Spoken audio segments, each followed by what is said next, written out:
Marvin Rainwater, who wrote a song called Gonna Find Me a Bluebird, which was a big, big hit for Teresa Brewer. And he, because of his hit record, he went on and he was like three-quarters Indian, Native American. And so he played that part up. He wore a band around his head, and Rainwater naturally sounds like a Native American. So he had been on Arthur Godfrey's Talent Scouts and had won. So that gave him and his brother Ray a little clout.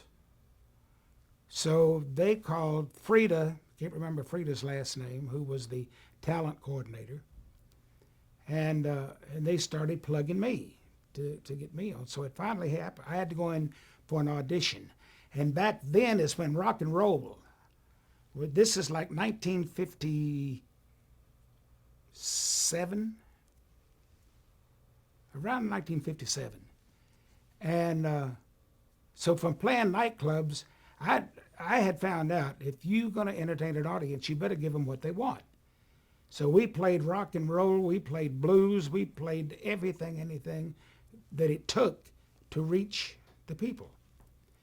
And you'd be surprised. I was going to do Long Tall Sally, and they said, "Oh no, the networks will never allow that," and there was nothing to it. So they didn't want me to do Blue Suede Shoes. But they finally said, of all the songs that I knew in rock and roll, because I had the white sport jacket and the blue suede shoes and did the whole number, you know. And so they did say, they weren't comfortable, but said, you may get away with blue suede shoes. Now you tell me in blue suede shoes what is risque or suggestive or nothing. But that's how strict everything was. So I was on with an opera singer, and she had a beautiful voice and well deserved it. And I got a great reception from the kids. They were all screaming and stuff, but I came in second. But even from being on that network, I got a lot of good work. I went to Atlantic City and went up to Boston. Hit a lot of places from the strength of doing the Arthur Godfrey Talent Scout show. So it was, but television is responsible for everything that I've done successfully. It really is. I can't put it into anything else. No massive hit records, no 20, 30,000 concerts, attendance, except a couple times. Played to over 1 million a couple times. But they were special celebrations like 4th of July. But it's been television.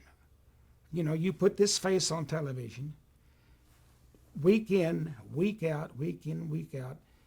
People not only before television, before doing every variety show on television, people would stop me in the airport and say, "Don't I know you from somewhere."